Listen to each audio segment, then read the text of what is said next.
It is Monday, June 29th. Happy birthday to my little 9-year-old daughter, Lily. They're at a pool party. But we got a lot to discuss today because the Buckeyes have gotten back-to-back, basically, huge recruiting wins on the offensive line, which is much needed because what was the number one concern at the end of the year? Offensive line. I mean, it's great to sit here and say they have the 48th best pass blocking grade in the United States. But when you're playing Grambling and Minnesota and pass block, well, that's all tits and glory. But around here in Columbus, the Buckeyes are here to contend for a title. And when you have a pass blocking grade against Penn State and Texas of 41%, or Miami when you get knocked the fuck out of the playoffs, your pass block grade is at 25%. All eyes are on Tyler Bowen. And what the fuck is the problem with the offensive line? In comes the portal window. You're expecting them to maybe go grab the number one tackle in the portal. Maybe grab some offensive line help. Didn't even fucking recruit one. Didn't even try. And so we go through spring ball. The O-line was struggling, and you're wondering, what the hell is the problem in Columbus? They had a clear need and did nothing to fix it. But now we have some recruiting wins. It won't help this fall.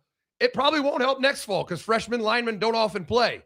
But it should show a bright future at some point. So how good will Ohio State be up front? That's what Chris and I are going to discuss today, along with a bunch of other topics. We got a bunch of stuff about the top 10 games this season. Oklahoma, Michigan is up there. I know Texas, Ohio State, obviously, out the gate will be a huge one. And then we got the Miami Notre Dame rematch. So we got a bunch of games to talk about and then a bunch of Buckeye news. Stay tuned. We're going to get it going. Let's get it started. Lukey, let them know what time it is, Bubba.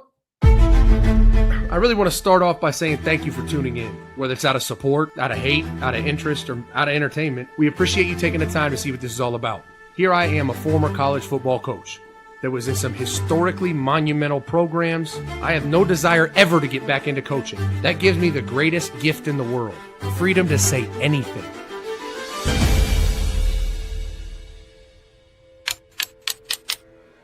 It is.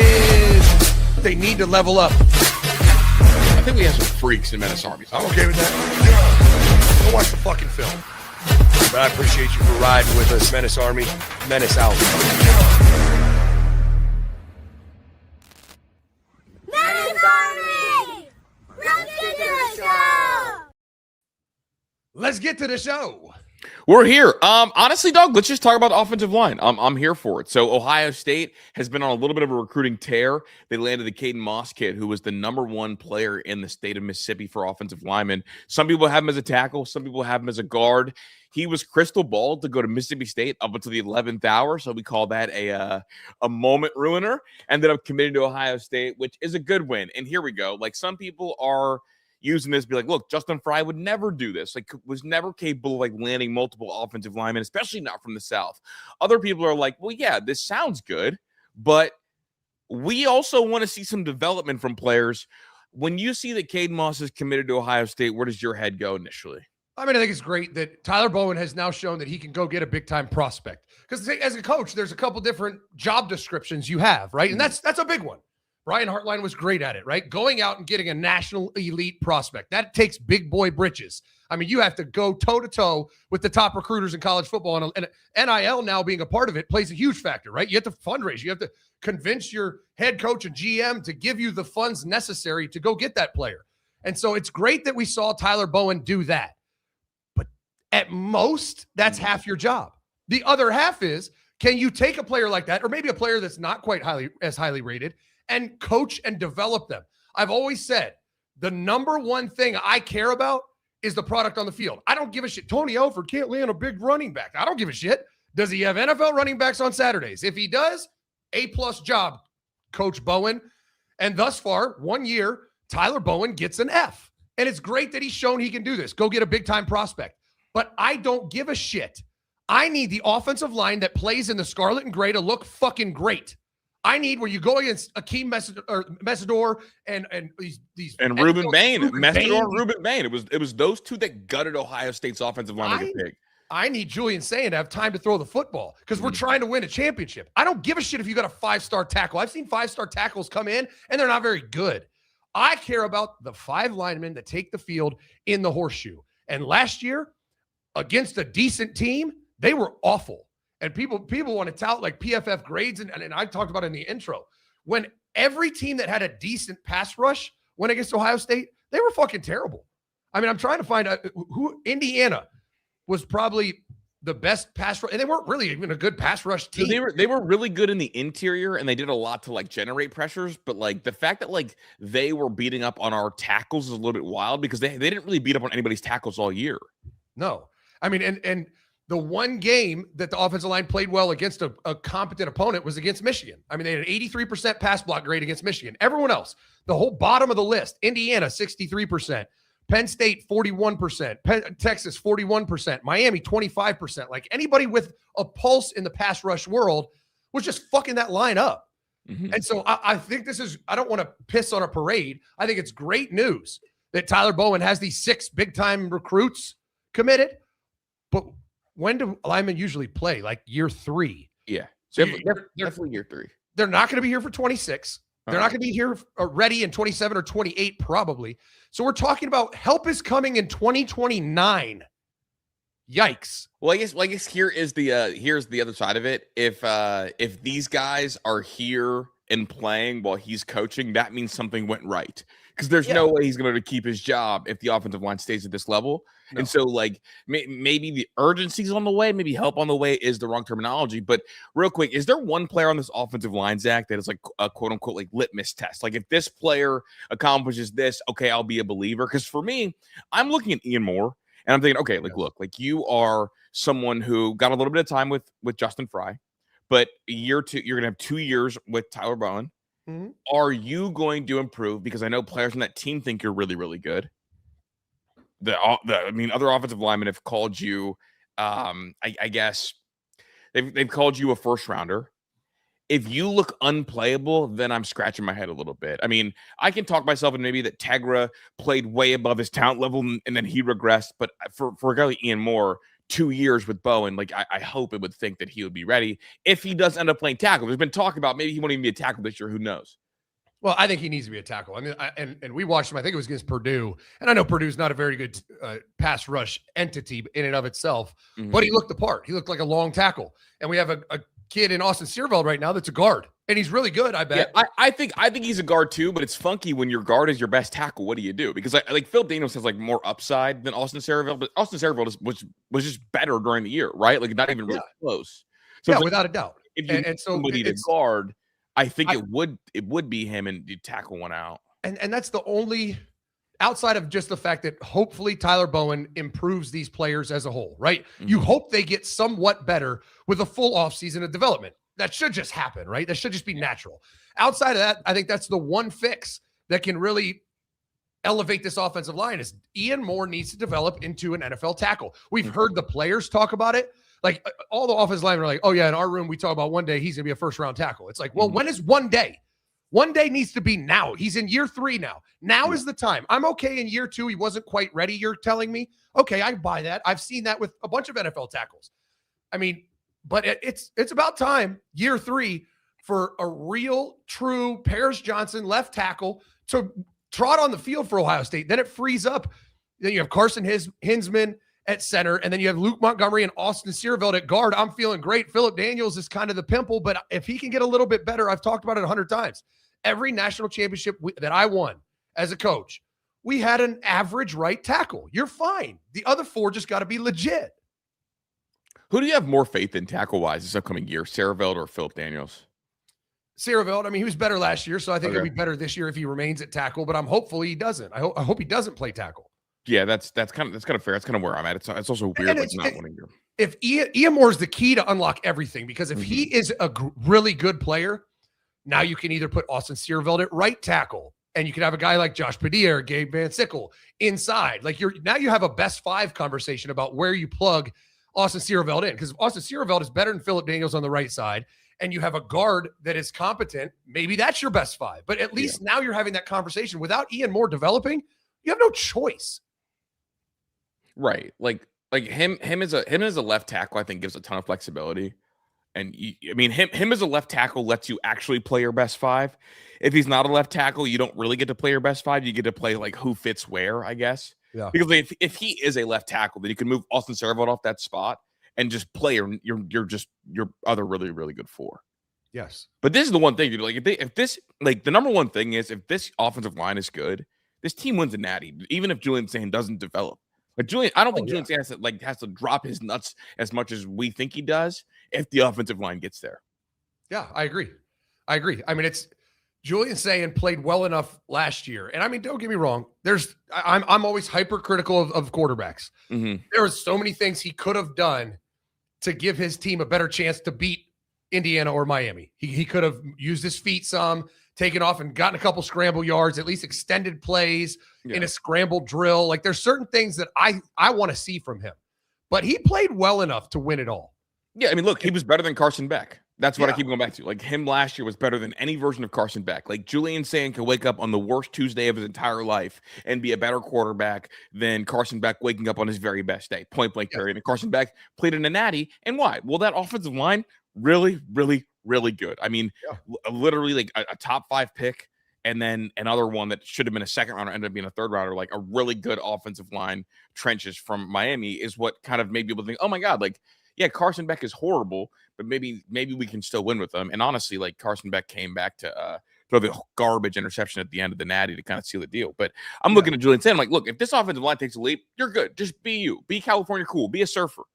Yeah. I mean, and I'm not okay with that, but they'll win. Like but you can win with it. It's not going to hold this team back. If the offensive line improves, last year's version of Julian Sain, they will be right there at the dinner table when it comes time to decide who's going to win it all. You're probably at the head of the table, to be honest. Probably. And you know, it is wild. I don't know how much you've seen of it, but like Phil Steele, like all these guys are predicting that Ohio State's going to have a really, really good offensive line this year. And I don't know like what they're going off of. And I feel like maybe it's a lot of like returning production stuff. And if that's the case, all right, that's awesome. Shout out to hopes and dreams. Yes, absolutely. We have a Jeffrey Okudah clip from Adam King. I like Okudah, man. I like hearing from Okudah, and I feel like we haven't heard from him for a while. He gets labeled as like this like enormous bust, which I think I like the kid so much that I kind of avoid honestly even thinking about it like that. Had a great 19 season, locked up NFL guy for NFL guy during that 19 season. It was actually kind of cracked out. But he got asked about this defensive back unit and a Jeremiah Smith question. Thought it was a good soundbite. Would love to play it and discuss it. Yeah, let's hear from Okudah. I'm really excited by the squad. The DBs, I'm always looking at the DBs. Devin Sanchez, a Texas guy, I think he's gonna have a special year. Jermaine Matthews, I think he's gonna have a tremendous year as well. It's Coach Walton, Coach Matty P. I think they're building something that's really special. So I'm excited to see what they can do. All right, then I got to ask, one-on-one, Jeremiah Smith. Who do you think wins that matchup? Whew, yeah, Jeremiah can go. I'd like to say. It would definitely be a competitive battle. Dude, who do you think? I mean, like prime Okudah, like 19 Okudah. Mm-hmm. What do you think that would look like against this Jeremiah Smith, or maybe last year's Jeremiah Smith? I mean, it's impossible to predict, but I mean, yeah, it's just Okudah, it's like a fun like. Okudah was like a Patrick Peterson, where he was so long and physical that a receiver of Jeremiah Smith's stature wasn't as problematic. Now, I still think Jeremiah has the edge. He's the best receiver I've ever seen. And ultimately, because I think his body control and ball skills make him open when he's not, right? And his physicality to protect the catch point. And what I mean by that is he's able to lean on a corner and the ball is going to be caught right here and kind of box out the corner. And then his body control and ball skills will get him to secure the catch. Mm-hmm. And so I don't know that there's anyone that can cover him if he, as long, unless he makes a mistake, unless he misjudges a ball, which I haven't seen him do. There's always, it would be a battle. I'm sure Okudah wouldn't lose every time, but Jeremiah Smith's going to win that one-on-one more than he's going to lose. Yeah. I thought about this a healthy amount because I think like in college football, and again, I'm too young to really, I'm not as football studied as you are, obviously, but the guys who I think about who are the two best at like the box out, go make a catch play, are T. Higgins and Mike Evans. Now, obviously, I never got to see Okudah go up against Mike Evans, but T. Higgins, I thought was so good at it, and Okudah had him in hell. Now, there is a very wide gap between T. Higgins and Jeremiah Smith, which is wild to think about because T. Higgins is regarded as a perennial top 10 receiver in the NFL. Yeah. And there's a wide gap between him and Jeremiah Smith, and wide gap in favor of Jeremiah. So I think I agree with you. Like, I don't know how often Jeremiah Smith would get open, like in terms of like act like a quarterback looking like, oh, like that's a no-name receiver. He's not open. But then it's like, oh, that's Jeremiah Smith. Like the coverage is sticky. He's always open. He's not as explosive of an athlete as like Pat Surtain is, I think. Right. Maybe I'm wrong, but like Pat Surtain was like physical at the catch point, but also like a really quick leaper to go knock stuff down to kind of like prevent the jump ball kind of thing. Yeah. And I think that's why I put Pat Surtain in such high regard. That's going to be a matchup in the NFL that I hope Jeremiah goes in conference. I hope they play against each other twice a year, because Pat Surtain is like the perfect corner to give Jeremiah a problem. Yeah, to give him a problem. I don't know if anyone could give him hell, but it'll present a problem for Jeremiah, because Pat Surtain's all of 6'3", 210 pounds. And I mean, you talk about fluid hips, can run, explosive, all that. And that would be a battle. Like, well, he's literally built like a prototypical X receiver, just with better hips that you couldn't keep him with. Like Jeremiah. Yeah, like he's just on the other side of the coin. It's like his hips are so fluid. He's so explosive. He's such a quick and reactive leaper. But he's a corner. Those guys usually don't play corner, just like point blank period. No. Like, I'm not sure. Here we go. Like, I'm not. If he goes and plays for you, does he play corner? Well, he's like corner through and through blood wise, right? Oh, absolutely. His dad was a all pro corner. I mean, like here we go. If his dad was a receiver, what would Pat Surtain be doing right now? Probably playing receiver, but he is Pat Surtain is the corner, and I recruited him. He's the corner that makes you look at every other corner like, hey, it's okay. Yeah, like shit. Pat Surtain had Tyson Campbell on his team, who was another 5-star that went to Georgia and started, I think, 3 years.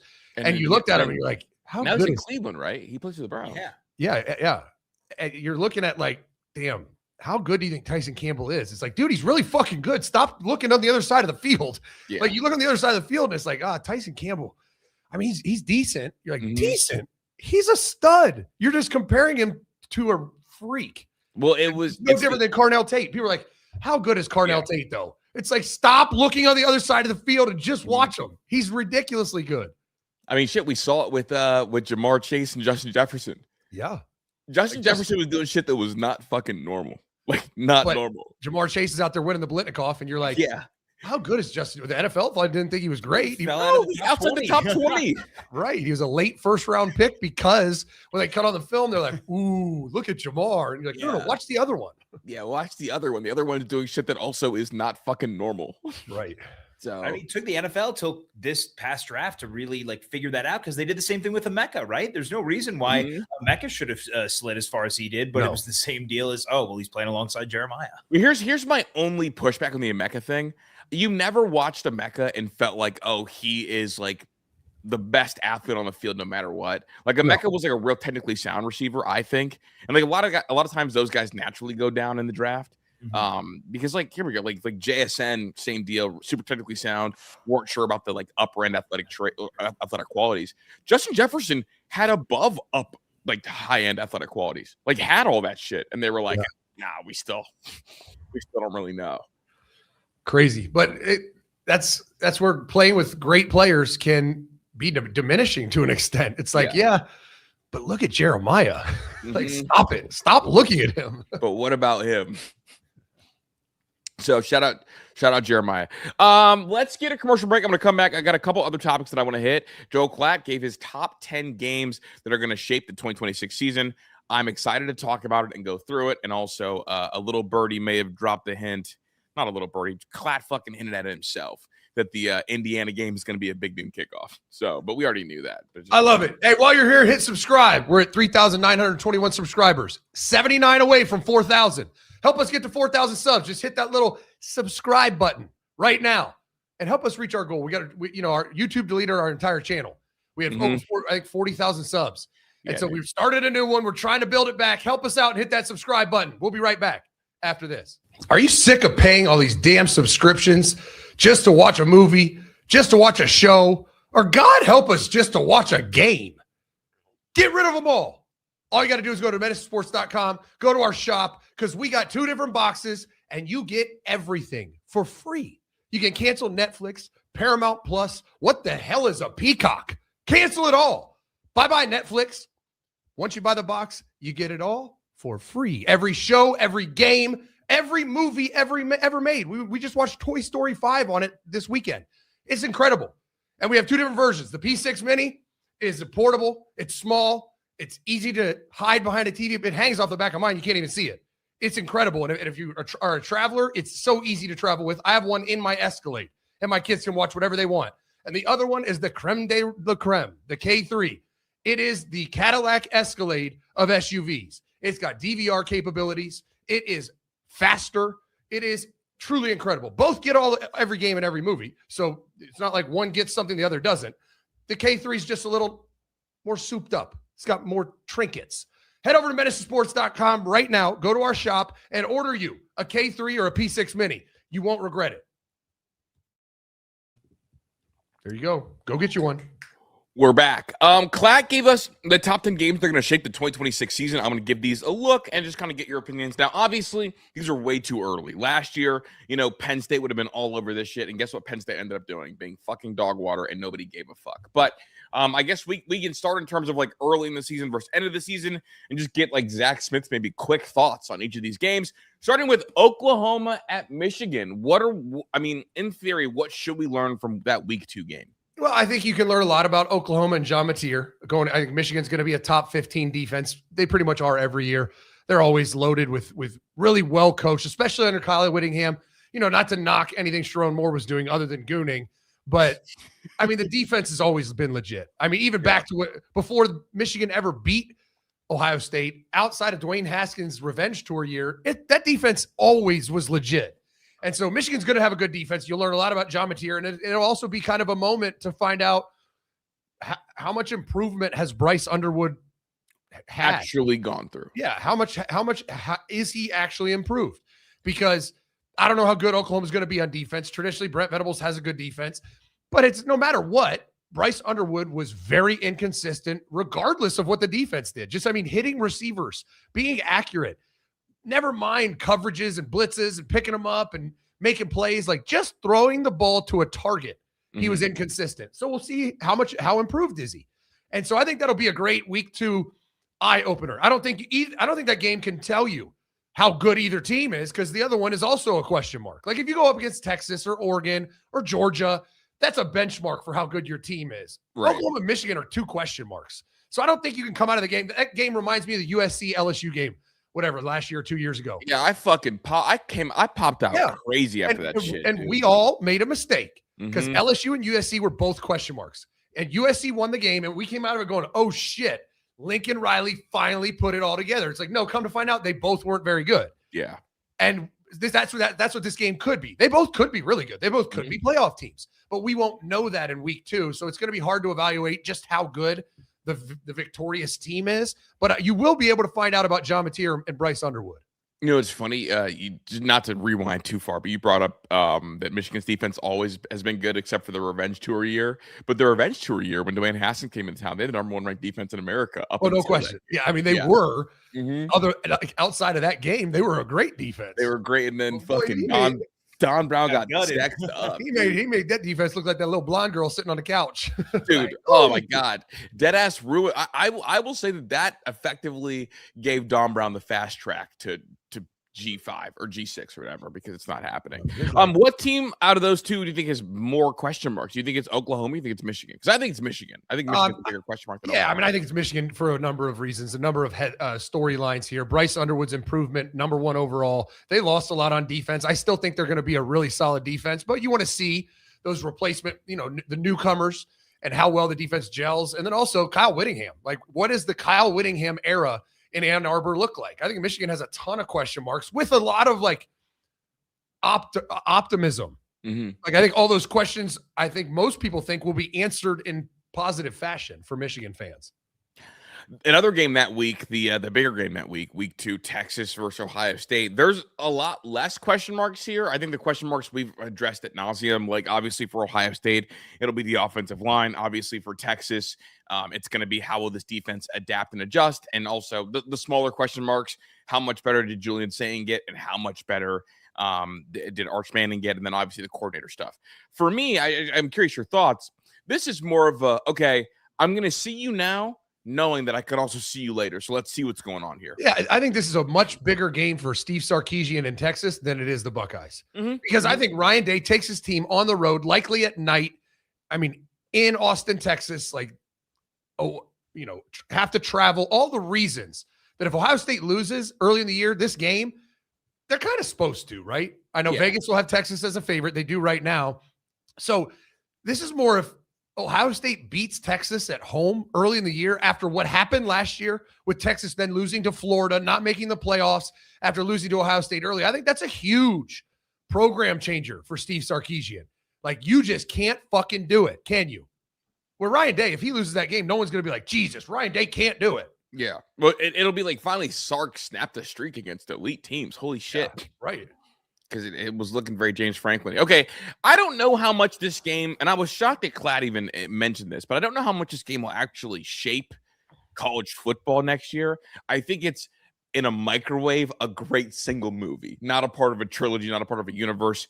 LSU, Ole Miss. I don't have it as a landscape shaper, but I have it as this is about to be fucking dramatic kind of game. Yeah, I mean this is like if you're really into Marvel movies. And then you watch Sausage Party, the movie. You're like, well, it has nothing to do with like the big picture, like the series, but it's fun to watch, right? Yeah. It's like, Lane Kiffin returns to Ole Miss after leaving for interconference rival. He's got to go to Oxford. I mean, it's going to be a fun storyline. And I don't know the slate that week. It might be the biggest game that week just because of that storyline, but I don't think Ole Miss is going to be a relevant team. So I think LSU should win this game. And if LSU doesn't win this game, they likely aren't a relevant team either. So it's not that important of a game to me. Well, it's just not in terms of like the top 10 landscape games. And he wasn't even going week by week, Zach. He was just throwing them together. Yeah. I do think, though, it's gonna come down. This game could have a huge impact on who makes the playoffs and who doesn't. As it stands right now, LSU has the 11th best odds to make the playoffs, and Ole Miss has the 12th best odds to make the playoffs. Yeah, that makes it interesting, Pat. But like in a vacuum, I don't think that Ole Miss is good enough to win a national championship. I would be shocked if Ole Miss is even any good a challenge for the SEC. And of the games on this list, it just honestly, like it feels smaller to me than USC versus Penn State. I feel like we learn more about those two teams than we will from that Ole Miss LSU game. Now, if you are one of the people that is like, okay, like LSU spent $50 million, most in the entire sport, they need to like win a national championship. Then yes, this game means more for the landscape than it does for me. See, Vegas can do whatever they want. I don't think Ole Miss is going to be as good as people give them credit for. I mean, you're talking about a first-time head coach that was the DC, and their defense was ass last year. Doesn't get talked about enough. It does not get brought up enough. Yeah, his unit, like Pete Golding, was in charge of a defense that was hot garbage. I mean, let's call it average. They were an average defense. Now he's running the whole program. Lane Kiffin is a guy that routinely overachieved at Ole Miss, and he's gone. So, I'm of the belief that Ole Miss is going to have a down year. So this game shouldn't matter. LSU should win the game, and it won't be a relevant talking point because Ole Miss won't be a great team. I kind of stand right there with you in lockstep. Now USC, Penn State. This is the let me try to cool my seat off. For me, I think that if USC loses this game, all of a sudden you start looking at Lincoln Riley like, oh my God, you are the coach that could get fired here. You are the surprise. Like here we go, Zach. Every year it feels like there's whispers and murmurs of one big buyout. Unlike Ole Miss and unlike LSU, Lincoln Riley's been there for a while. This is now your program. And if you think you can hire a better coach there, go for it. And this is the wait a second, this might hit the seat. Now, last week we talked about, USC people don't even care. They don't even talk about Lincoln Riley needs fired. But I think we could see whispers if they lose that game to Campbell. Yeah, and here's the thing. This is a game that I think, USC plays Oregon before this game. So there'll be that's going to be the real benchmark for how good Lincoln Riley's squad is this year, right? I don't even know. We don't know what Matt Campbell's Penn State team in year one is going to be. We don't know what they're going to look like. And we're not going to find out before this game. I mean, their first 5 games, they got a cake schedule. Their first 5 games, Marshall, Temple, Buffalo to start off. Then they got Wisconsin at home and at Northwestern. And then USC comes to town into Happy Valley. So we won't know if Penn State's for real. They'll likely be 5-0. So it'll likely look like a big matchup. And if USC can beat Oregon, this could be that time travel theory that's really tested. USC has to go from the West Coast all the way to Happy Valley on the road, likely a night game, a whiteout maybe even. And it'll be a whiteout. And I think their stadium's done, right, Pat? The stadium renovations. Yeah. Oh yeah. So it's gonna be the first like really it's one of those whiteouts. And also this game is impactful too because you mentioned Penn State's schedule. If Penn State beats USC, consider them a lock for the playoffs. Yeah, they don't play. They play Michigan, and that's it. The rest of the season. Yeah, at Washington, I think could be a tough out. Yeah, because Penn State, if Lincoln Riley's it up, and they're not a playoff caliber team once again, and Penn State wins that game, that might not mean Penn State is a playoff caliber team. And that's where, at Michigan, tough game on the road. Going at Washington, the time travel theory, and also DeMond Williams. I mean, that's not going to be an easy game unless Penn State is fucking legit. Then it might be. So it's Penn State. If they beat USC, they can lose those 2 games. Then they just got to beat Purdue, Minnesota, Rutgers, and Maryland, and they're in the playoffs. It's fucking insane. What worries you more, like an electric atmosphere, like a Penn State whiteout, or sleepy Champaign at noon? Because those sleepy Champaign games, they always get people. Yeah, I mean, because I coached under Urban Meyer, those sleepy noon Champaign games are nerve-wracking. Ryan Day, I'm not worried. Yeah, Ryan Day always beats who he's supposed to be. Well, I guess I'm thinking about Lincoln Riley because remember last year they went to sleepy Champaign at noon, and it took them literally 3.5 quarters to wake up. Yeah, it looked like they were running a spring game practice. Yeah, there's no doubt. I mean, it takes a lot to get players up in that dead atmosphere, but this is a big year for Lincoln Riley. I mean, you're looking at this schedule, dude. They got Oregon at Penn State, Ohio State at Indiana. That is 4 tough fucking games. That's 3 games they should lose, right? I mean, off the rip, I don't know what their over-under win total is, but off the rip, they should lose to Oregon, they should lose to Ohio State, and they should lose on the road to the reigning national champs, Indiana. That's a 9-3 football team. Yeah, their over-under's 8.5 with the juice on the under. On the under. So you're telling me if they lose that Penn State game, by the way, they also have Washington. Like those 5 games, they've got to win 3. I think Lincoln Riley might be fucking cooked. This one, I think the Red River rivalry is week 6 this year. I think that's going to be really awesome because, I mean, this could be 2 teams. Honestly, if the Big Ten beats them week 2, Michigan and Ohio State both win, that almost makes that game a playoff elimination game, or at least a fucking close to it game. Oh, yeah. I mean, that's the team that loses is likely out if that happens early in the year. The loser of that game, thinking they're going to run the table and stay at 10-2, is unlikely. And the winner of that game, I think, has a great shot to finish with 2 losses because they only have 1.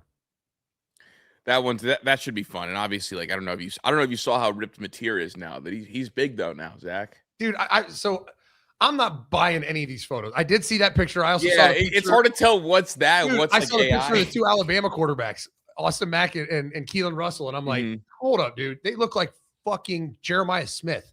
Yeah, wait a second, Pat. How many of these are getting like the little AI enhancements? That's what I'm saying. And then I saw people posting pictures of those same quarterbacks like the same day, but a different photo, and I'm like, that shit's not real.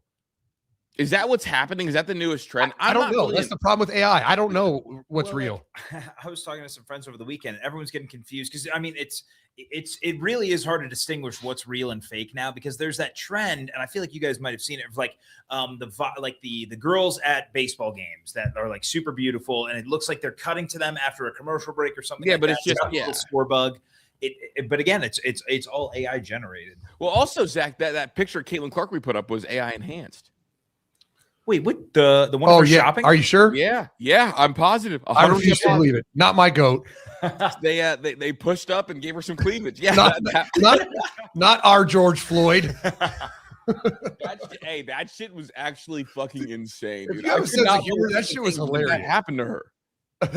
If you have a sense of humor, that shit was so funny. No, that shit was funny. I'm talking about. I can't believe the play happened. No, but the WNBA is so fucking stupid. Dude, they can't even help themselves. They hate her, bro. Why? And she's just like exploding the league. Yeah. Why do we hate her?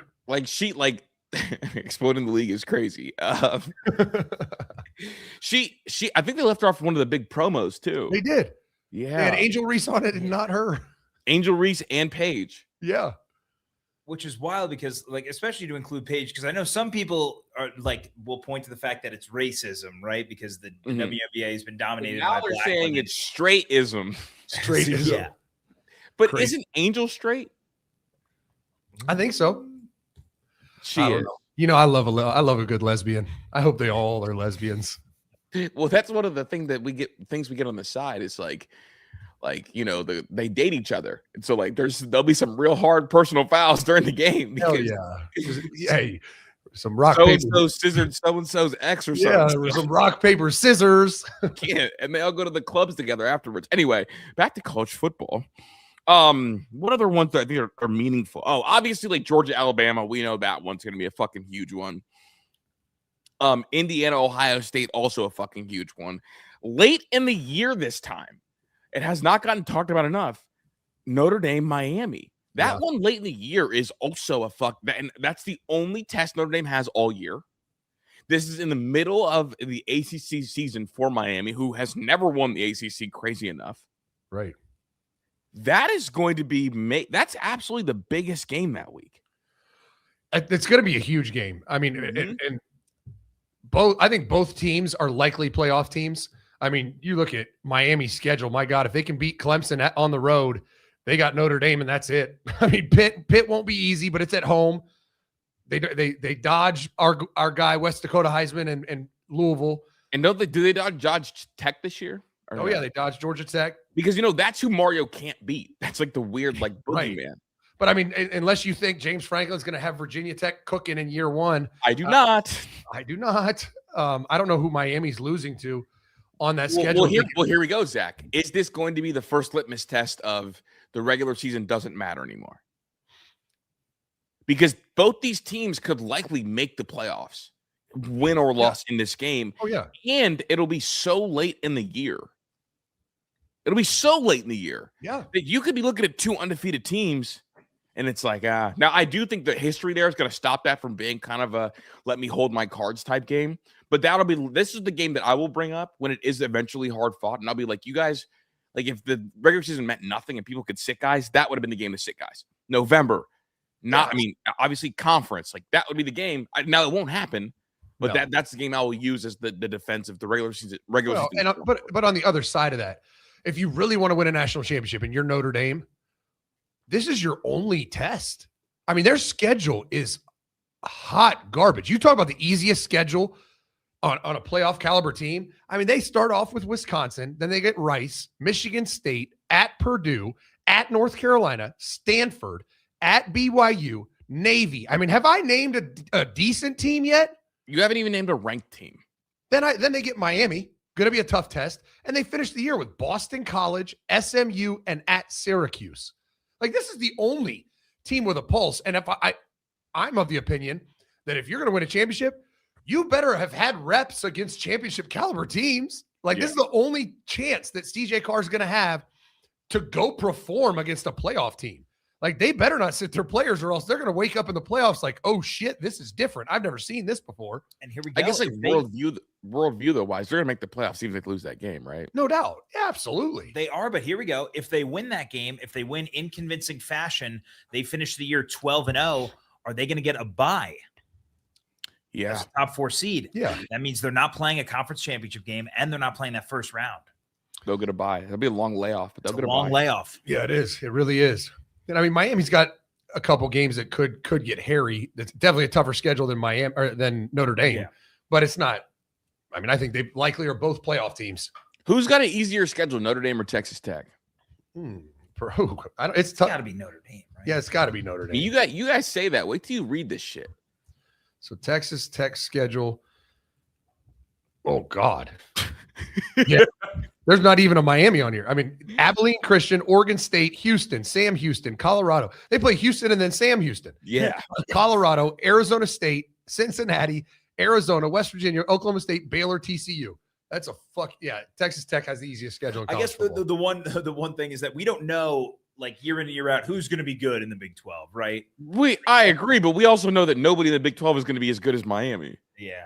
No, yeah. That's I forgot how bad that was. Yeah, honestly, like Sark was secretly right, but anybody but you. Yeah, you're just the wrong guy to say it. But yeah, I think Ohio State's backups could go 12-0 with that schedule.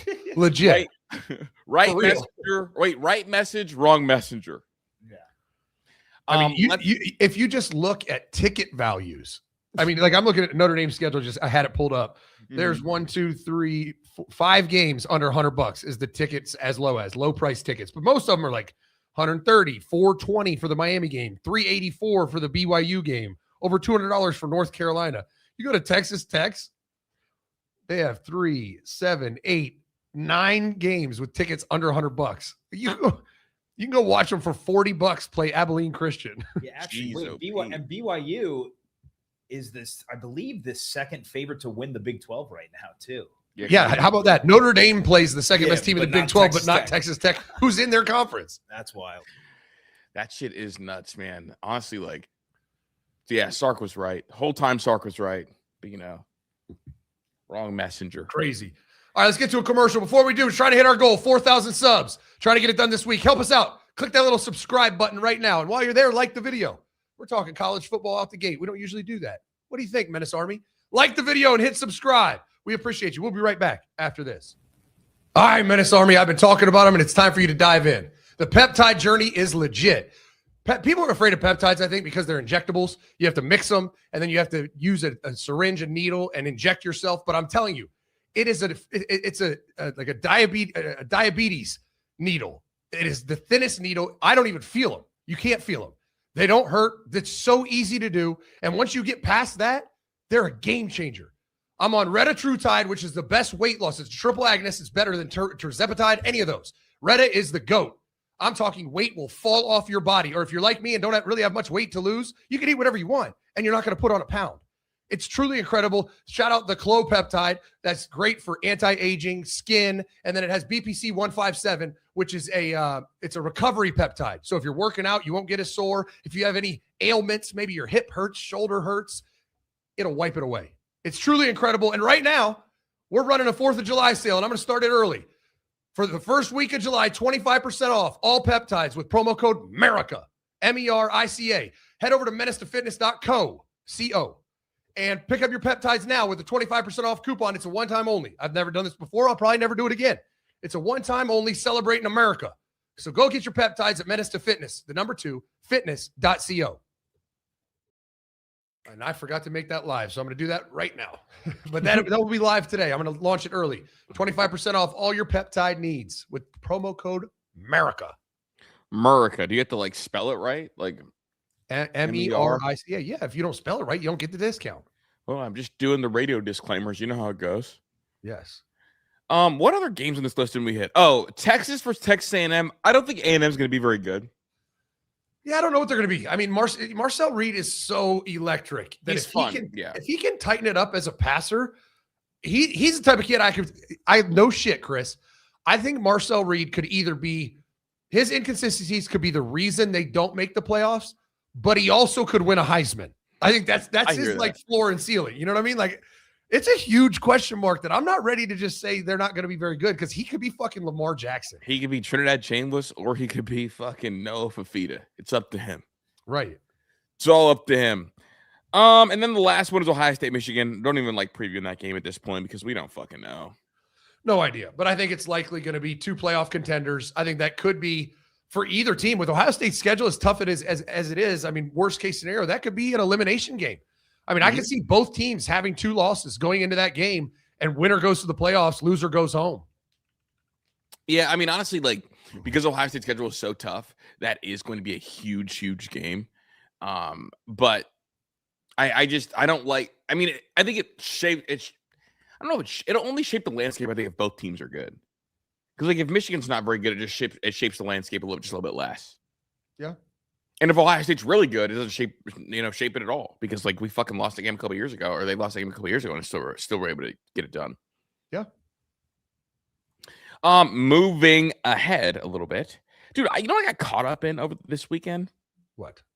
Guys were arguing about is Sam Leavitt handsome or not, and I got tagged somehow. I don't know why I got tagged or how I got tagged. Because you love to talk about how pretty quarterbacks are. Is that a thing of mine? No, I don't think so. I just thought it was funny when you put it in there. I was like, damn, why is Chris getting tagged in this? Yeah, literally, it was a LSU picture of Sam Levette, and our guy Deke, who I've seen listen to the show, said, "Holy fuck, he's ugly." Have we ever seen an unattractive quarterback win anything? What's LSU's wins over under the season? I'm going to bet the under. And then I went 2 parts of this. I entertained it. How many ugly quarterbacks have won something? Peyton Manning, Eli Manning. Hey, whoa, wait, that was so unnecessary. Peyton is hideously ugly, looks like a horse, and Peyton looks like and Eli looks like he has Down syndrome. I think Eli is handsome. I think Peyton thinks he's handsome, but I'm more thinking about like won something in college. All right, well, here we go. Is Fernando Mendoza handsome? That's a great question. I don't know. Yeah, he's a good looking kid. I think so. Okay. Well, who's more Howard, good looking kid. JJ McCarthy, good looking kid. I mean, the last 3 high. What about Mac Jones? I mean, not a great body. He definitely had he had the donut body. And how much does the body contribute to the face? Because like you look at Mac Jones, think, damn, like if he was chiseled, that'd be a handsome guy. I mean, Trevor Lawrence is fucking hideously ugly. Yeah, I know an Apple hates to see him coming. Mac Jones, I don't think is a handsome dude. Mm-hmm. He just looks like he's 45. Like, definitely be at the cookout all-time quarterback. Joe Burrow's good-looking dude. I mean, I think more often than not, the good-looking quarterbacks win. Well, I believe in quarterback face, so I haven't talked about it enough to get tagged in this. And then the next comment after Deke said, "Holy fuck, he's ugly," is somebody else who is not a burner, like actually tweets a good amount. Dumb comment. That's just not a great picture of him. He's actually fucking hot. Whoa. Like the rabbit holes that you go down on Twitter, and I know you got tagged in it, so it's not your fault. But like, we're arguing about how ugly the quarterback at LSU is. Who cares? Well, the next thing, there's 2 different pictures of him right there, and he's ugly in both. Face it, dude, he's ugly. At Chris Drew, you're into quarterback looks. What do you say? I had to cut it off. They proceeded to argue about this. Well, not only that, then this other, I'm assuming it's a guy, Nola. Yeah, it's a guy. They started posting pictures of him. No, it's a Northern Louisiana. It's a New Orleans, Louisiana gal in California. It's a woman. Oh, that makes it so much better. I'm like, this dude is posting pictures like, look how hot he is. Like, what? So it's a girl. It's definitely a guy and a girl arguing over how attractive Sam is. I don't know why it matters. I just wanted to tell you what happened to me this weekend. Because that happened to me this weekend. That's right. Sig, you remember after they beat Ohio State, how it wasn't really a celebration at all? Kind of just walked over, didn't smile, shook hands, moved on. Yeah. He got asked about that, and he said he wanted Indiana to act like we've been there before because we have. Okay. Ahead of the Big Ten championship game against Ohio State, after a 13-10 win to snap a 30-game losing streak, he shook Ryan Day's hand like it was just another day at the office because it was. See, this is a world where Chris Drew is Lane Kiffin and I am Curt Cignetti. Because Chris hates this so much. This has been my whole conversation about every time something comes up. Michigan planting the flag. Should Ohio State get a get back? It's you want to act like you've been there before. And how gangster was that? He just snapped a 30-year losing streak against the Buckeyes. Not only did he snap it, he snapped it to win the Big Ten championship. And after the game, was like, that's what the fuck we do. Good game. And walked off. There's nothing more gangster than that. But that's not even real. Talking about act like we've done it before. We haven't. Yeah, don't you believe in being authentically you? Corny? Yeah. No, it's not. No, saying because we have is corny because you actually have not. That's the first time you've done that. You've never been to the Big Ten championship. So don't act like you've been there because we have. You act like you've been there because you don't want to look like a fucking a virgin. You don't want to look like a little rookie like, oh my God, it's the Big Ten championship. Hold up. I'm going to ask Pat a question because I don't think you're being honest with us. Pat, what's the first thing you're going to do if you ever get to crack Sydney Sweeney? What do you do next? I'm fucking going crazy. Are you kidding me? Posting about it. Straight to the timeline. Nope, I had those titties jumping. Woo! Straight to the timeline. You're crazy. Send the selfie in and bed. that's where you don't have the championship mentality. Because if I crack Sydney Sweeney, I'm going to look at her and be like, hey, that was solid. We should do that again. And that's it. I'm going straight to the TL. Nope. Straight to the TL. It's not another day in the office. It's another day in some titties. I'm going to the TL. I'm not bringing that shit up. It'll be a year later. My friends will try to say something about girls that I've been with, and I'll be like, man, I hit Sydney Sweeney. What are you talking about? Like, no, you didn't. You never even told us that. And I'll be like, here's the video, bro. Send a video. Send a video. No, there's no shot, dude. There's no shot. Dude. I love it, and that's why Curt, Cignetti, and I are better than you two. Look, hey, I just got with you, Duddy. Everybody's gonna hear about this one. I'm going straight to Instagram Live. I'm popping. Man, I lasted longer than Will Levis. Right. It's like I don't act like I've been here before. I never have and never will again. So I'm gonna take my moment. That's the point. You never will again. Whereas I'm gonna react a certain way where she's gonna be like, damn, like he's not even impressed. Mm. The power play is telling her you'll never hit this again. You'll never crack this again. And getting up out of there. The power play is the Uno reverse card on her. Something's wrong with him, man. Sig's tweaking. You know the version of Sig I like the most? Ohio State sucks. Michigan State sucks. Ohio State sucks. We don't just beat top 25 teams. We beat the shit out of them. That's the Sig that I like. Mm-hmm. That's my favorite version. Yeah. But also, I don't think he would ever be like big and bad against Ryan Day in general. So, nah, I mean, there comes a point where you're like, that's still a grizzly bear. I wouldn't poke that son of a bitch. Yeah. Like, you won the fight today, but there's gonna be plenty more fights, and that's a badass opponent. No, that's real. Here we go. I know you care about Sorsby. Where is what's he gonna do? Bro, what is Brennan Sorsby gonna do? I do not know. I have zero clue. First, he was gonna play college football. The court sided with him, and then that got not even overturned. Just a bunch of entities started taking legal action to go after Texas Tech, and Texas Tech basically said, "Hey, we got to end this." So they ended it. Yeah. He wanted to go to the supplemental draft. The NFL said, "No thanks. Integrity matters." And then he said, "I'm going to go to the CFL." What did the CFL say, Chris? We're good. We're good. They said upholding the integrity of the league and ensuring fair competition are paramount in the CFL. So you cannot come here, Brennan Sorsby. He's got what? The UFL arena football. What the fuck is this guy going to do? The lingerie football league? He was first. Oh my God, dude. I never want to think about Sorsby and lingerie literally ever fucking again. Why did he say that, Zach? Why did he do that? I don't know. This is what did you get out of Pat? It's going to be really. I mean, JUCO. Some JUCO teams about to come up in a huge way. I guess. But will they let him play? So that's the interesting question. They let the Iowa State quarterback play, and he was betting on his own games. Now, I don't know if this is too high profile to where he can't really sneak back in there, because the Iowa State quarterback kind of just snuck away and ended up in JUCO, right? Like it wasn't really being covered like that. Right. So I mean, I think he could, but the real question is like, when is it okay for him to then play in these leagues, whether it's the CFL or NFL? Like if he goes to JUCO for 1 year and then declares from the draft, will the NFL take him? Yeah, and they kind of set a pretty vague threat. Like basically, if you look to sue us, we don't have to give you the right to declare the next draft either. No, and guess what? Draft. What happened to Pete Rose? He was banned from the sport forever. For life. Like, I don't know why anyone would be ignorant enough to not know what happens to players and coaches that gamble on their sport and team. Mm-hmm. I mean, it happened with the Chicago Black Sox or whatever, all these scandals throughout sports history. Like if you get caught doing that, you're fucking done forever. You can never return. You're banished into the abyss. And Sorsby's dumbass did it and was like, nah, I'll still play college football this year. You're like, what? You're not going to play football ever again unless it's fucking like old man beer league.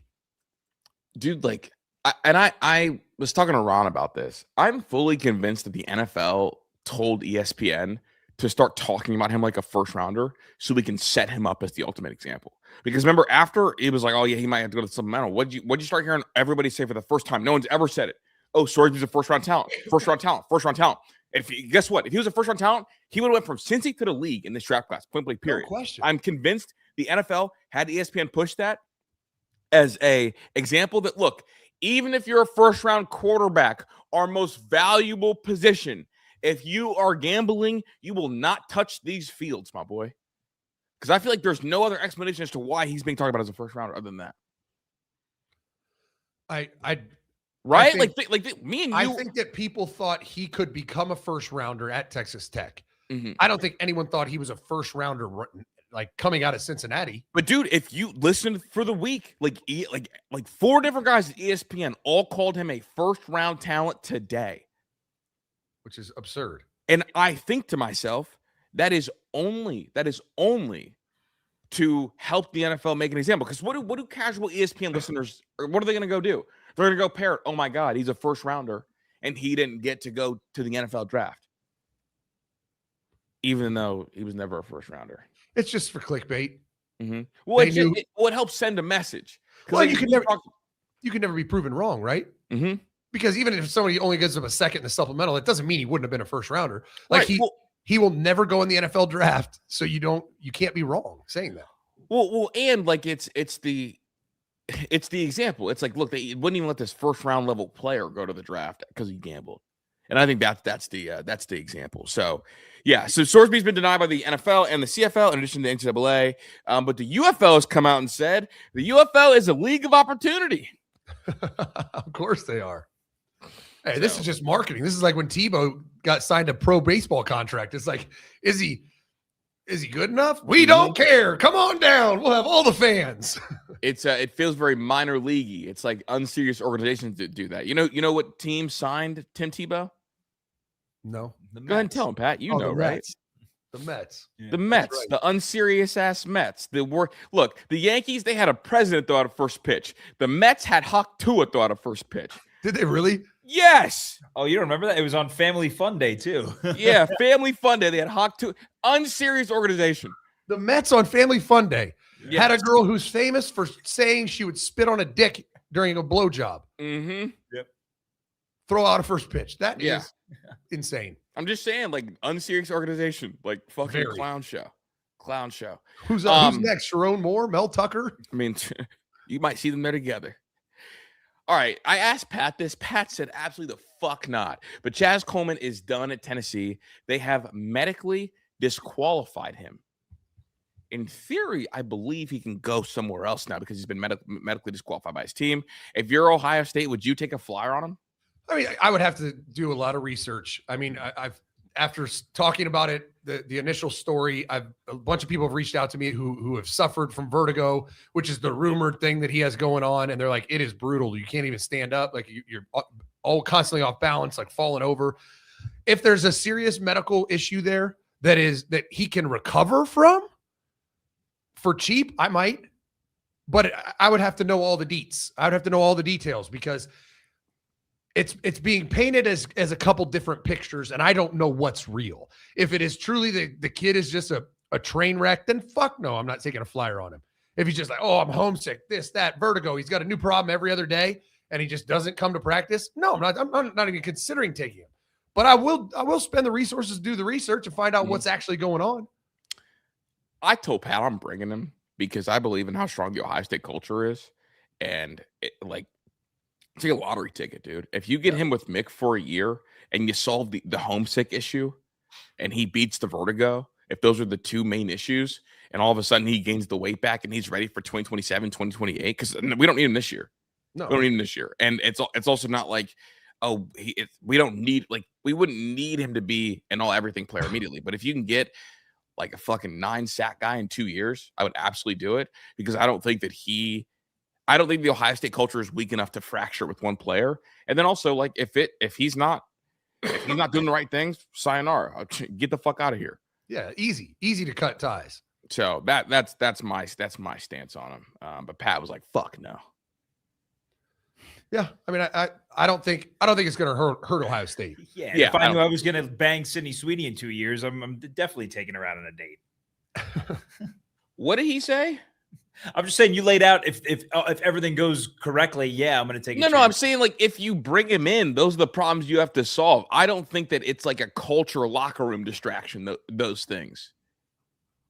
I don't. I think Ohio wouldn't State's even risk it. I don't think Ohio. I think Ohio State's culture is far too strong for one player. I mean, you would have to recruit a bunch of players that have these issues to start to degrade that culture. I think one kid will get absolutely he'll either become the culture or he'll be out of there quick. Yeah. That's my stance, Pat. I just more like if I don't think he can. I don't think there's a big Ohio State risk, I guess, is my stance. Yeah, I agree. Let's get a commercial break. Let's do it. A couple topics to hit, but sub before we get to commercial break. Yeah, make sure you hit that subscribe button. Trying to get to 4,000. And that like button while you're there. It's right next to it. Just beep, beep, two buttons. Hit subscribe and like the video. We'll be right back after this. There's only one way to really know college football. Only one. You can watch games on TV. You can study PFF analytics. You can study game charts, drive charts, QB statistics. You can do all that. But there's only one thing that gives the true picture, the true truth, and that is game film, all 22 film, the same film that Ryan Day and his staff watch, and we have it all. Here on our subscription model at menacesports.com. The Colonel tier gets you access to everything. You can watch every breakdown from last season, previous breakdowns, and every week in the offseason, we do Bourbon and Ball. We've broken down transfer portal players. We've broken down, Ohio State's scheme. Up next, we're breaking down Josh Hoover, the incoming quarterback to Indiana. Will he be the next Fernando Mendoza? Pretty good analytics. I remember, watching his games on TV was a baller, but I want to deep dive the all 22 film and find out just how fucking good is Josh Hoover. What can Curt Cignetti, what can he expect? What will we get out of Josh Hoover when we watch the reigning national champions take the field? A much different team, but maybe a slight level up? Is that possible? We're going to break him down this week on Bourbon and Ball. Go sign up right now, menacesports.com, and just sign up for the Colonel tier. And you can watch all of our breakdowns. There's got to be over 100 hour-long breakdowns in there, and you can pick your topic. You want to watch Ohio State against Michigan, anything you want, it's all there. Go check it out, menacesports.com. There you go. The film room, Josh Hoover this week. I'm pumped. Big Josh Hoover. John Mateer talked about his thumb the other day. He said, obviously, I have no regrets in the challenge I put myself through. Obviously, it didn't work out. I sucked. We all watched it. Mm-hmm. I'm not saying that, but it's just the result. I learned a lot and learn you can adapt and then get in the offseason and go back. He compared throwing without that thumb, like throwing a baseball with only two fingers. Did he show you enough before the injury to make it seem like he's going to be the guy that he thought he could be? He did, but I still have concerns because, they played Illinois State. Michigan was a decent defense, and then Temple and Auburn. Auburn was terrible. Mm-hmm. So, quality of opponent tells me that I'm not sure if that was inflated, how good I thought he was, but I did think he was hooping. He was balling, and then he hurt that thumb. He had a bye week, missed the game, and then came back for the rivalry game where he played fucking awful. And the rest of the year, you look at his Pro Football Focus passing grades, his first 4 games, 82, 73, 77, 82. He didn't come close to this. He didn't even hit the 70s after that. His lowest grade was a 73 against Michigan. Hurt his thumb, 28% against Texas, and then in the 50s and 40s the rest of the year. And actually, towards the end of the year, he had a slight level up against LSU, 61, against Alabama, 68. He started trending the right direction. So I think there's a chance that it was just that thumb. That was his issue. But I think there's also a chance that those first 4 games were a little bit of fool's gold. How did they beat Alabama? I have no idea. He played better against Bama. There's a Bama fan in the chat. Oh my God. That's actually insane. We haven't had one of those in a while. My biggest worry about Mateer is I think he's good while healthy, Zach. I don't know if he's going to be able to stay healthy because they like to run him between the tackles a little bit too much. Yeah. Against Michigan, didn't he have 17 carries? Yeah, I think he did. They beat Bama because they didn't turn the ball over, and Bama turned it over 3 times. He had no touchdowns, no interceptions. Bama had over almost 200 more total yards of offense in that game. They had over 200 more passing yards, same amount of rushing yards, more yards per play. It's actually wild that Bama lost this game. Yeah, I mean, looking on paper. I mean, Oklahoma scored 17 points in the first half, and then they got 2 field goals in the second half to win the game. Like, just got to hold on. And how much did they run? How many carries did he have that game? He didn't have any. 10. Who? Here? Yeah. He had 10 against Bama. Oh yeah, 10 carries, 23 yards. He had a rushing touchdown. Shout out to John Mateer, man. I'm worried about his body holding up, dude. Because look, I'm not huge on the SEC, but the SEC definitely fucking hits harder than the Pac-2. Mm-hmm. Where blood is from. Archie spoke up. I don't think he was happy with the media coverage that Arch Manning got last year. He said the media's expectations for Texas quarterback Arch Manning last year were unfair. They crowned Arch before he ever played. You know what? He's talking to one person. Do you remember what Paul Feinbaum said before the season? Oh, yeah. Better quarterback than Tim Tebow. Better college quarterback than Tim Tebow. Yeah. And I mean, Grandpa Arch is not wrong, right? Mm-hmm. I mean, they were talking about Arch Manning like he was the surefire number 1 overall pick, probably going to leave after 1 year. And it's like, based on what? And come to find out, Arch was just okay last year. I mean, they still are doing it, Chris. Mm-hmm. They're just, I mean, dramatizing the character that Arch Manning is. When you watch the film, you're like, yeah, he's decent, but number 1 overall pick, he's going to have quite an offseason of improvement. It's just, it's mind blowing because the back of his jersey says Manning and all the hoopla surrounding him coming out of that fucking Division VI private school, high school as the perfect prospect. It's the media is creating almost this unslayable beast that he is not yet. And maybe he can be. I think the kid has a ton of arm talent and he could become a really good player, but he hasn't done it yet. We haven't seen film of Arch Manning dominating. It's wild that it's wild that the expectations got so high, but at the same time, there's enough rational people being like, hey, we got to slow down, and yet nobody does slow down. I think Arch Manning had a really good year as a first-year starter. I thought it was really good. I thought it got off to a really rocky start. I think that people saw that Ohio State game, was like, damn, he's ass. And turns out that Ohio State defense is one of the fucking best ever. Now, do I think he's like a Trevor Lawrence level prospect? Probably not. But I think he's a first-rounder based on the tools. But being a good college quarterback is different than being a first rounder sometimes. And it's like, can you do the things to like win during game flow? I think that's really important. The Manning Passing Academy standouts, CJ Carr, Trinidad Chambliss, Arch Manning was in there, of course. John Mateer, they look really good. Thumb looks healthy and the arm looks bigger than usual. Mm-hmm. Drew Mestemaker, I guess, had scouts thinking, damn, it looks and feels different coming out of his hand. Julian Sain was a major standout as well. And then Connor Weigman, who's been in college football for 30 years. Right. So I don't know how much you care about Manning Passing Academy standouts. I don't. But no, it is. I mean, it's always cool. It's like a badge of honor. Mm-hmm. It's almost like the Elite 11, but for college kids. Yeah. And it's also like you're not throwing to like top end receivers. Right. But if you don't go to this, you get in trouble come draft day. Oh yeah, the Manning Mafia. Yeah, will come get you. The Manning Mafia will come and get you. So the Mannings have quite a stronghold on media because you look at last year, even analytically, and I mean you put the 4 quarterbacks together: Julian Sain, Dante Moore, CJ Carr, Arch Manning. It's not even close statistically. I mean, by far the lowest completion percentage, by far the lowest yards per attempt. He had similar interception numbers. CJ Carr had 6, he had 7, Julian had 8, Dante Moore had 10. So that there's a knock against him. It's just I don't. There's nothing there. The film doesn't back it. The analytics don't back it. The media it's the last name. They can't get over that Manning name. Yeah, that's real. Let's get a commercial break. Come back. We're going to get some super chats and have some more discussion. Then we'll get on it here, Zach.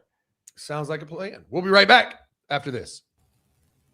All right, we didn't have another paid ad read, so I wanted to shout out a kid that I used to train that started his own company and is killing it right now. His name's Jamison Rossler. He played at New Albany and Olentangy High School, played receiver. I trained him pretty much his whole high school career. Phenomenal kid. Very, very smart. And he started his own roofing company. He just came out and did my roof, and they did an impeccable job. And the best part was it was free to me. Jamison assured me that it would be free for me. Insurance was going to cover every penny. If there's damage there, they'll cover it. They did an outstanding job, and it won't cost you a dime.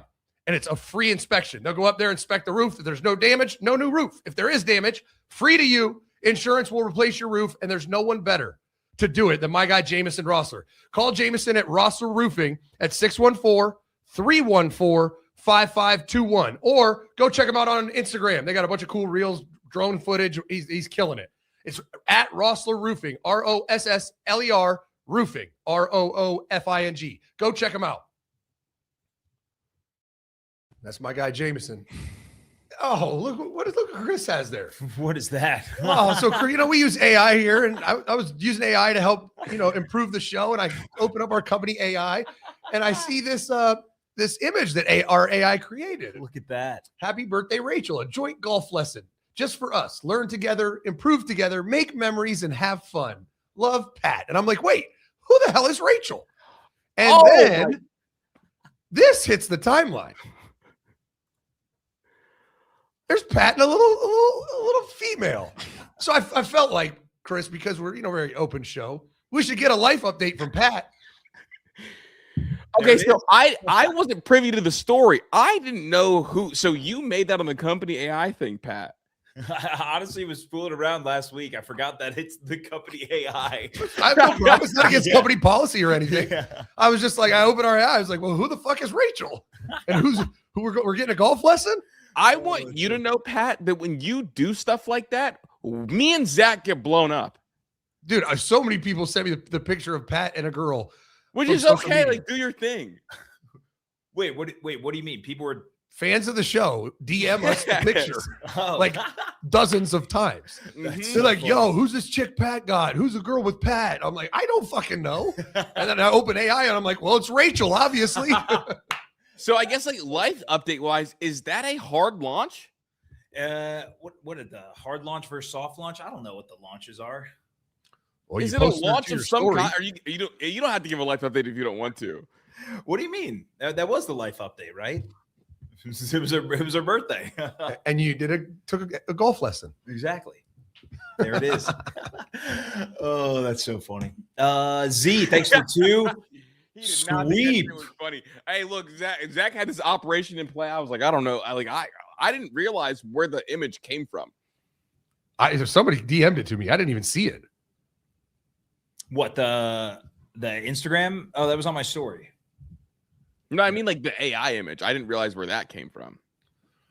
Oh, that was just on the computer here, I think. Yeah, and I'm saying I didn't know till just now. But congratulations. That part of the story. Oh, I got you. Yeah, Pat deserves love, man. So my bad for making a comment about Sydney Sweeney. Don't get him in trouble, Chris. Yeah. So who got swept? The Indians didn't. Wait, yeah. Who did get swept? I'm sitting here like looking. I'm like, wait, I know the Indians, they won 2 out of 3 against the Mariners. Yeah, we took care of business against the playoff team. The Yankees get swept? Oh, they did, didn't they, by the Red Sox? The Red Sox, Zach, of all teams. Oh, no. Does it even fucking count, though? No Aaron Judge and no Giancarlo Stanton. Congrats. Yeah. So, like, obviously the Indians wins don't count because we're without Jose Ramirez and Angel Martinez and Chase DeLauder. So, like, Chase DeLauder played. Also comparing. Chase DeLauder played yesterday. That was it. Comparing Angel to fucking Giancarlo Stanton, it only counts if you have an MVP 1. If you haven't won an MVP, it doesn't fucking count when you miss time. Yeah, but you guys are the big bad Yankees. You have Bellinger. You already have an MVP guy on your roster. We got swept. We have no one. You got swept by a team that literally has nobody on offense. You got swept by Caleb Durbin, bro. Caleb Durbin would be the best hitter on your team. Okay. And it doesn't excuse the fact that you got swept by him. Okay, are you dick riding little Caleb Durbin on a fucking Monday of all fucking days? Just own up. You got swept by the Red Sox. All right, Stop next super chat. No one cares. cares. Got swept by the Red Sox, but Caleb Durbin's better than Bazana. Coach Zach, thanks to 2. At Gorky, Bosnia, bro. We going belt to ass, dog. What's going on with the World Cup? I'm not sure. Are we still in it, Pat? Oh, yeah. USA plays. They play Bosnia on Wednesday. Is it an elimination game? Yeah. So yesterday was the first round of the elimination game. Justine and I watched the first half of the Turkey game. That game was How that was game prolific didn't doing matter. for Selleck? It's like anything else. This is why I can't watch soccer because it's so fucking boring.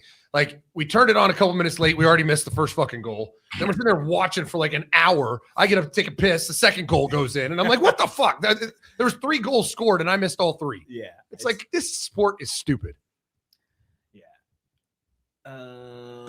HOF CFB, thanks for the 5. Just found out you guys were back on YouTube. Glad to see you back, fellas. Yeah, we need to send out tweets like once a week, just because I feel like a bunch of the Army doesn't know we're here again. Yeah. But it's good to be back. Glad you found us. Make sure you subscribe. There it is. Hit that subscribe button. We're trying to get our channel back up and running.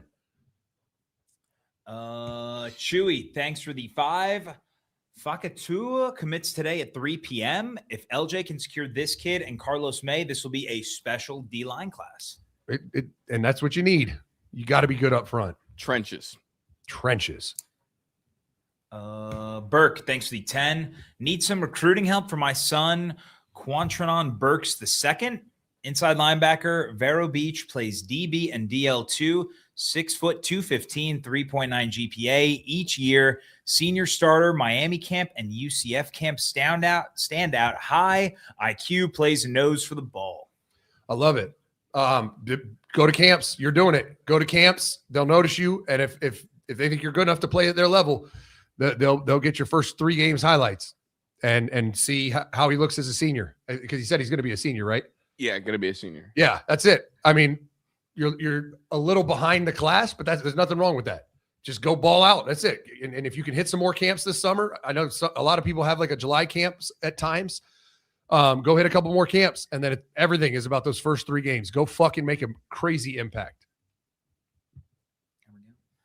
Menace Midget, thanks to 2. Pat isn't beating the gay allegations after that. No, That he's was not. sent before the soft launch thing, just so you know. I think you have officially beat the gay allegations.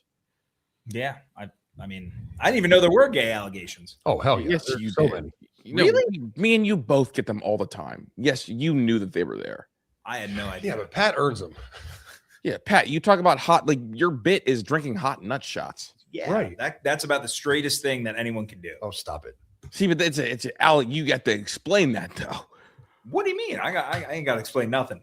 Look, if you tell another grown man You're you gay as drink fuck. hot nuts, I'm not saying that makes you gay, but you definitely got allegations off of that. Without a doubt. Ben, thanks to 2. I thought LJ was washed. Good, I didn't listen. I've been trying to tell everyone. LJ's a GOAT now. Don't disrespect him. Dude, why did the beat want him fired for so many years? I don't know. What did he do to them? I don't know. The politics behind that, I'll never understand. Yeah, almost had me drinking the Kool-Aid, but then I gave You sipped it. but then I sipped it. LJ gave me a hug and I unlocked the cross chop. My life's been different ever since. Y'all know about that. I touched the fountain. I got field number 2 and number 97 flow through my body. Got a shot 19 sacks off the rip. Dude, watching Chris interact with the coaches is like my favorite thing, because he literally, like, you could tell he's like, yo, this is cool as fuck. But he also is like, No, Chris Drew. I'm gonna act like I've been here before. But he comes over here talking about, I'll act out. No, he acts like he's been there before. No. Wait, after it ends, I haven't been there before. After it ends, like I was fucking excited to meet LJ. Now to meet Coach Key, not really as excited. I don't really Yeah, fuck that's with fucked tight up. ends. What's wrong with Key? There's too many white tight ends. Those are all of the super chats we got. I love it. I got a little girl to celebrate. Drop a little happy birthday to Lily in the chat for me. God, happy birthday, Lily! Yeah, you were getting water. You didn't hear me say it at the beginning of the show. No, dude, I was looking for my cup. Lily is 9. It's a happy birthday, Lily type of Monday. So drop it in the chat. And while you're here, we're trying to get to 4,000 subs. We're like 79 away. Go hit that subscribe button and hit that like button while you're there. It's right over there. It helps us out a ton. Over 1,000, 1,100 people in here. We appreciate you, Menace Army. Menace out.